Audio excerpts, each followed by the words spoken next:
let's come on.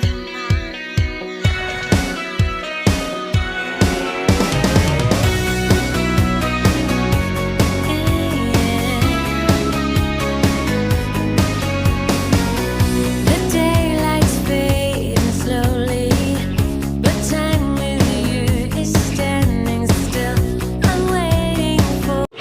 Assalamualaikum warahmatullahi wabarakatuh. Jumpa lagi dengan saya Ibu Nana, pengampu mata pelajaran biologi kelas 10 di SMA 1 Bawang.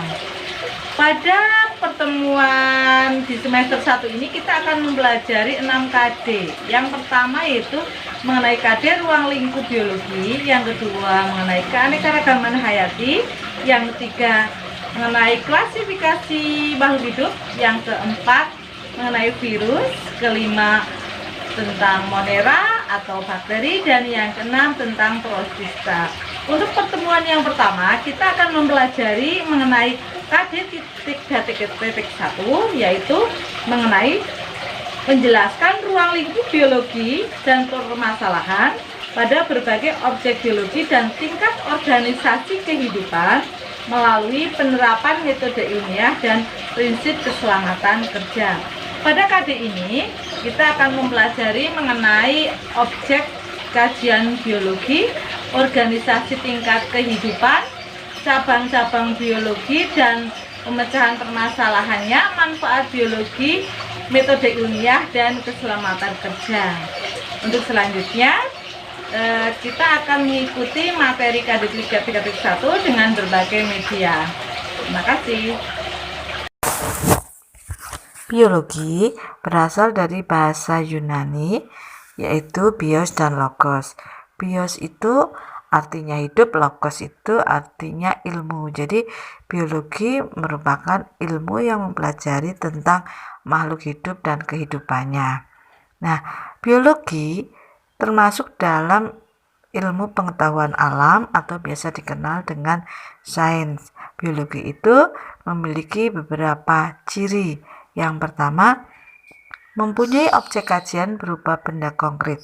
Objek tersebut dibedakan menjadi objek material dan formal. Objek material merupakan objek yang dibahas seperti makhluk hidup dan makhluk yang pernah hidup termasuk fosil. Objek formal merupakan cara memandang objek tersebut seperti struktur, fungsi, dan interaksi makhluk hidup. Contoh dari objek material yaitu ada makhluk hidup itu berupa tumbuhan, hewan, mikroorganisme, contohnya ada bakteri, ada jamur, virus, dan sebagainya.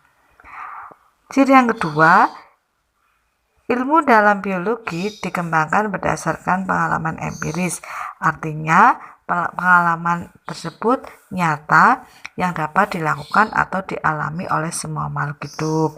Contohnya, kalau kita bernafas akan mengeluarkan H2O atau uap air. Jadi, kalau nafas kita didekatkan dengan kaca yang tadinya bening menjadi buram. Itu menandakan bahwa kita pada waktu bernafas itu mengeluarkan H2O. Ketiga, yaitu menggunakan langkah-langkah urut dan bersifat baku. Untuk membuktikan kebenarannya itu menggunakan langkah-langkah yang urut biasa dikenal dengan metode ilmiah. Ciri yang keempat, bahwa biologi itu menggunakan cara berpikir logis dan konsisten, serta biologi bersifat objektif. Artinya kalau kita melakukan penelitian, hasilnya sesuai dengan kenyataan dan kebenarannya tidak memihak kepada salah satu pihak, tetapi kebenarannya berdasarkan kenyataan hasil dari suatu penelitian. Kemudian, teori yang dihasilkan bersifat umum atau bersifat universal.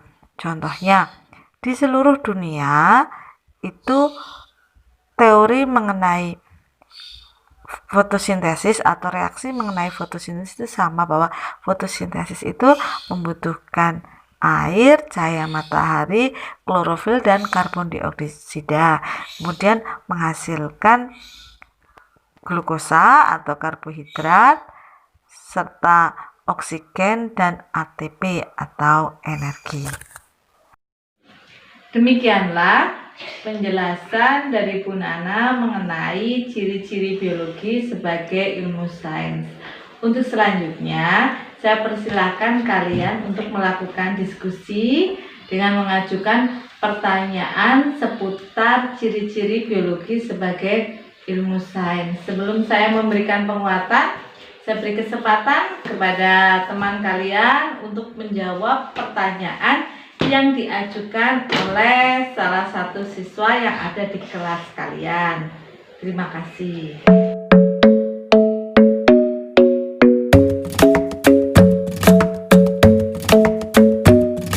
The club isn't the best place to find the lovers, so the bar is where I go. Me and my friends at the table doing shots, tripping fast, and then we talk slow. And you come over and start up a conversation with just me, and trust me, I'll give it a chance. Now take my hand.